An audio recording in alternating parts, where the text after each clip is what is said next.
Hello everyone, আসসালামু আলাইকুম। সবাইকে আরো একটি নতুন ক্লাসে স্বাগতম জানাচ্ছি। আজকের ক্লাসের টপিক হচ্ছে বুলিশ ফ্ল্যাগ।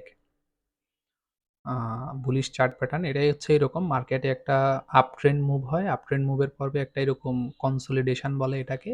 এখানে একটা মানে এরকম একটা ফ্ল্যাগের মতো তৈরি হয়। তো যখনই ব্রেকআউট হয় মানে মার্কেট আপ ট্রেন্ডে চলে যায়, আবার উপরের দিকে চলে যায়। ঠিক আছে? ব্রেকআউটে আমাদেরকে ট্রেড প্ল্যান করতে হবে। এই যে দেখেন মার্কেট আপ ট্রেন্ডে ছিল, মার্কেট উপর থেকে নিচে থেকে উপরের দিকে যাচ্ছে এবং যাওয়ার একটা পরে একটা এরিয়াতে মার্কেট এভাবে কনসলিডেশনে চলে গেছে।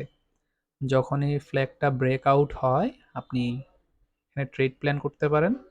এসএল হবে আপনার ফ্ল্যাগের নিচে, এই যে এরিয়াটার নিচে, লো এর নিচে হবে এসএল।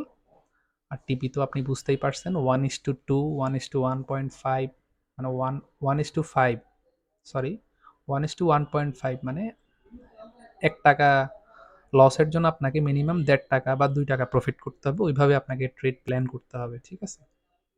তো এটা হচ্ছে বুলিশ ফ্ল্যাগ। আপনারা বুঝতে পারছেন বুলিশ ফ্ল্যাগটা কেমন?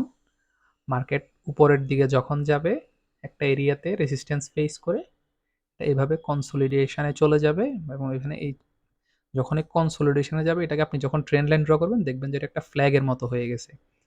এই যে দেখেন এখানে ফ্ল্যাগের একটা পোল থাকে। পোলটা যত হয়, যতটুকু হয় ঠিক ততটুকুই আপনি টার্গেট রাখতে পারেন।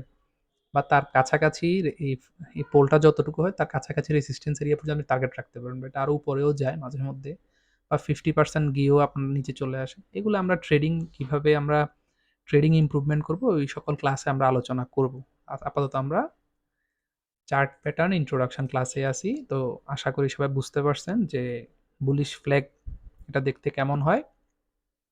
তো পরবর্তী ক্লাস দেখার জন্য আমন্ত্রণ রইল। আসসালামু আলাইকুম।